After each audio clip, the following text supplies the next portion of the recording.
Delivery के बाद कब्ज़ की समस्या होना। सो फ्रेंड्स, नॉर्मली ज़्यादातर महिलाएं डिलीवरी के बाद कब्ज़ की समस्या से बहुत ज़्यादा परेशान रहती हैं। तो आज हम इसी के बारे में जानेंगे कि डिलीवरी के बाद कब्ज़ की समस्या के क्या कारण होते हैं और आप इससे कैसे बच सकती हैं, क्या उपचार कर सकती हैं। सो फ्रेंड्स, नॉर्मली डिलीवरी के बाद किसी भी महिला को कब्ज़ की समस्या हो जाती है, लेकिन ऐसा माना जाता है कि जिन महिलाओं का वज़न ज़्यादा रहता है या फिर जिन महिलाओं की डिलीवरी 30 के बाद हुई है, उन महिलाओं को भी कब्ज़ की समस्या होने की संभावना ज़्यादा रहती है। तो चलिए सबसे पहले कारण जान लेते हैं, क्योंकि इन दोनों के अलावा भी बहुत सारे कारण होते हैं जो कि किसी महिला के साथ भी हो सकता है। जैसे कि सबसे पहला होता है खाने में फाइबर की कमी।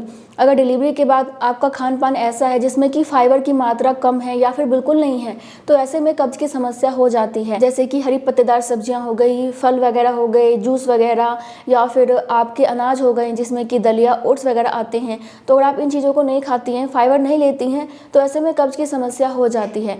इसके अलावा क्या होता है कि डिलीवरी के बाद बहुत सा महिलाओं को दवाइयाँ दी जाती हैं, तो कुछ दवाइयों की वजह से भी कब्ज़ की समस्या हो जाती है। इसके अलावा डिलीवरी के बाद महिलाओं में खून की कमी हो जाती है, तो आयरन के सप्लीमेंट दिए जाते हैं, तो कई बार आयरन के सप्लीमेंट लेने की वजह से कब्ज़ की समस्या हो जाती है। और देखिए, नॉर्मली डिलीवरी के बाद बहुत सा महिलाओं को एंजाइटी की समस्या हो जाती है, तो एंजाइटी की वजह से भी ना बॉवल मूवमेंट धीमा पड़ जाता है और बहुत सा महिलाओं को कब्ज़ की समस्या हो जाती है। तो डिलीवरी के बाद आपको अपने आप को शांत रखना है, एंजाइटी से बचना होगा, ताकि आपको और भी बहुत सारी परेशानियां ना हो। और देखिए, नॉर्मली प्रेगनेंसी के दौरान आपके शरीर में एक हार्मोन्स रहता है, प्रोजेस्टेरोन हार्मोन्स। ये हार्मोन्स की वजह से भी डिलीवरी के बाद आपको कब्ज़ की समस्या हो सकती है, लेकिन यह समस्या धीरे धीरे ठीक हो जाती है, क्योंकि आपके शरीर में हार्मोन्स भी धीरे धीरे ठीक होने लग जाते हैं। इसके अलावा देखिए, बहुत सा महिलाओं को डिलीवरी के दौरान ज़्यादा परेशानी होती है, जिस वजह से डॉक्टरों को कई बार कुछ उपकरणों का प्रयोग करना पड़ता है, जैसे कि फोर्सेप्स या वेटोस। इन उपकरणों का प्रयोग करने से एनल वाले हिस्से पे ना तनाव पड़ जाता है। इस वजह से भी महिलाओं को डिलीवरी के बाद कब्ज़ की समस्या हो सकती है। और देखिए, कुछ महिलाओं की डिलीवरी सिजेरियन होती है, तो सिजेरियन डिलीवरी के दौरान ना डॉक्टर एनेस्थेटिक्स का प्रयोग करते हैं, जिससे कि पाचन तंत्र धीमा पड़ जाता है और पॉटी में ना पानी की कमी हो जाती है। तो ऐसे में भी नॉर्मल सी बात है कि कब्ज़ की समस्या हो जाती है। और डिलीवरी के बाद कुछ महिलाएं क्या करती हैं कि पानी नहीं पीना चाहती हैं। उनके हिसाब से डिलीवरी के बाद ज़्यादा पानी नहीं पीना चाहिए, लेकिन ऐसा नहीं है। आपको डिलीवरी के बाद गर्म पानी पीना चाहिए और अच्छी मात्रा में पीना चाहिए। अगर आप पानी नहीं पिएंगे तो आपके शरीर में डिहाइड्रेशन हो जाएगा और इस वजह से भी कब्ज़ की समस्या हो जाती है।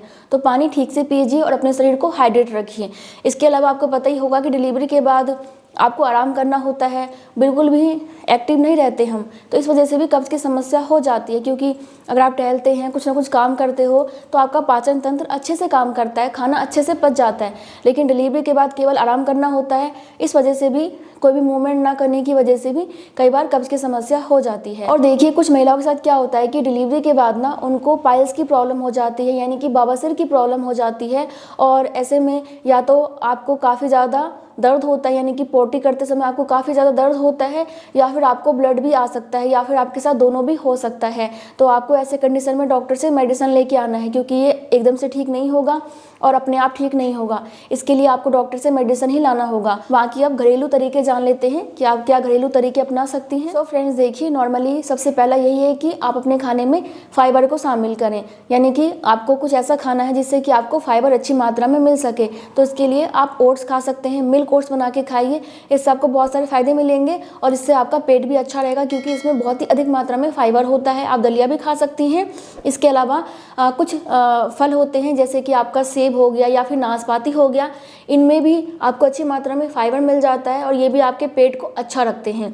इसके अलावा आपको क्या करना है कि अधिक मात्रा में पानी पीना है। अगर आप अच्छी मात्रा में पानी पीते हैं तो इससे आपका जो पॉटी होता है ना, उसका जो कड़कपन होता है, सूखापन होता है, वो खत्म हो जाता है। इसके अलावा आप क्या कर सकते हैं कि आप फलों का जूस पीजिए। ऐसा माना जाता है कि फलों का जूस पीने से भी आपका पेट अच्छा रहता है, आपका पाचन तंत्र अच्छे से काम करता है। इसके अलावा आप पपीता भी खा सकते हो, क्योंकि प्रेगनेंसी में पपीता नहीं खाना होता, लेकिन डिलीवरी के बाद आप पपीता खा सकते हैं। तो पपीता भी थोड़ी मात्रा में खाइए, इससे भी आपका पेट बहुत अच्छे से साफ हो जाता है। इसके अलावा अगर आप अदरक की चाय पीती हैं तो ऐसे में भी आपकी कब्ज़ की समस्या दूर हो जाती है। लेकिन ध्यान रखिएगा कि अदरक की चाय में दूध की मात्रा ज़्यादा नहीं होनी चाहिए, केवल अदरक की चाय ही होनी चाहिए। तो ऐसे में भी आपका पेट अच्छा रहता है। और आपको हरी पत्तेदार सब्जियां खानी चाहिए, इससे भी आपका पेट अच्छा रहेगा। और देखिए, अगर आप नींबू पानी पीती है ना, हल्का सा गुनगुना पानी ले लीजिए, उसमें नींबू डाल लीजिए उसको पीने से भी आपका पेट अच्छा रहता है। इसके अलावा अगर आप प्राकृतिक लैक्सेटिव लेती हैं तो इससे भी आपकी कब्ज़ की समस्या दूर हो सकती है, जैसे कि आलू बुखारा हो गया या फिर नारियल पानी हो गया, अलसी के बीज हो गए ना, ये भी प्राकृतिक लैक्सेटिव होते हैं और ये आपके बॉवल मूवमेंट को तेज़ कर देते हैं, जिससे कि आपका पाचन तंत्र अच्छा हो जाता है और आपको कब्ज़ की समस्या से राहत मिल जाती है। इसके अलावा आपने सुना होगा कि डिलीवरी के बाद मालिश करवानी चाहिए, तो अगर आप मालिश करवाती हैं तो इससे भी आपका पाचन तंत्र अच्छा हो जाता है। तो देखिए, जो महिलाएं मालिश करने आती हैं उनको पता होता है कि पेट में कहाँ पे किस तरीके से मालिश करना है जिससे कि पाचन तंत्र अच्छा हो जाए। तो आप डिलीवरी के बाद अगर मालिश करवाएंगी तो आपको तब भी कब्ज़ से राहत मिल सकती है। इसके अलावा देखिए, अगर आप डिलीवरी के लगभग 8 से 10 दिनों के बाद हल्का फुल्का एक्सरसाइज करना स्टार्ट कर देते हो, टहलना स्टार्ट कर देते हो, तो ऐसे में भी आपका पाचन तंत्र अच्छा हो जाता है और आपको कब्ज़ की समस्या से राहत मिल सकती है।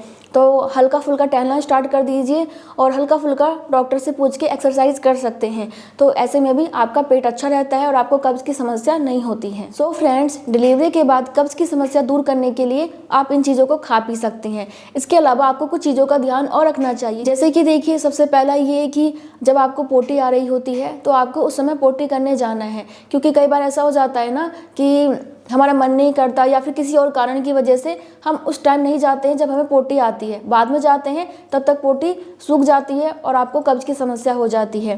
कई बार ऐसा होता है कि डिलीवरी के बाद हम ज़्यादा परेशान रहते हैं या फिर हॉस्पिटल में हमें पोटी करने की इच्छा नहीं होती है, क्योंकि वहाँ की बाथरूम हो सकता है गंदी आपको लगे या फिर आपका मन ना करे कि मैं यहाँ पे पोटी करूँ। तो कई बार इस वजह से भी महिलाओं को पोटी जाने की इच्छा नहीं होती है और ऐसे में कब्ज़ की समस्या हो जाती है।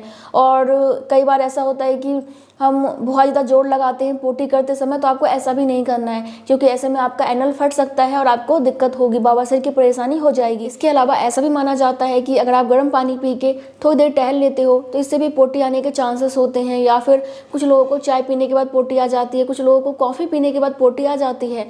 तो आप ये तरीका अपना के भी देख सकते हैं, क्या पता आपको पोटी आ जाए। और हाँ देखिए, डिलीवरी के बाद ये जो कब्ज़ की समस्या हो जाती है ना, ये कुछ दिनों के बाद अपने आप ही ठीक हो जाती है। आपको ज़्यादा परेशान होने की ज़रूरत नहीं है, लेकिन आपको परेशान कब होना है, अगर आपकी पोटी 2 हफ्ते से या फिर 3 हफ्ते से ऐसे ही चली आ रही है, 2 से 3 हफ्ते हो गए हैं और आपकी कब्ज़ की समस्या दूर नहीं हो रही है, तो आपको डॉक्टर के पास जाना है। इसके अलावा पोटी के दौरान अगर आपको ब्लड आ रहा है, आपको काफ़ी ज़्यादा दर्द हो रहा है, तो ऐसे में आपको डॉक्टर के पास जाना चाहिए ताकि वो आपको मेडिसिन दे सके और आपकी ये समस्या दूर हो सके। सो फ्रेंड्स, आज के इस वीडियो में बस इतना ही। मैं मिलती हूँ नेक्स्ट वीडियो में, तब तक के लिए bye bye. Thank you so much. नमस्ते।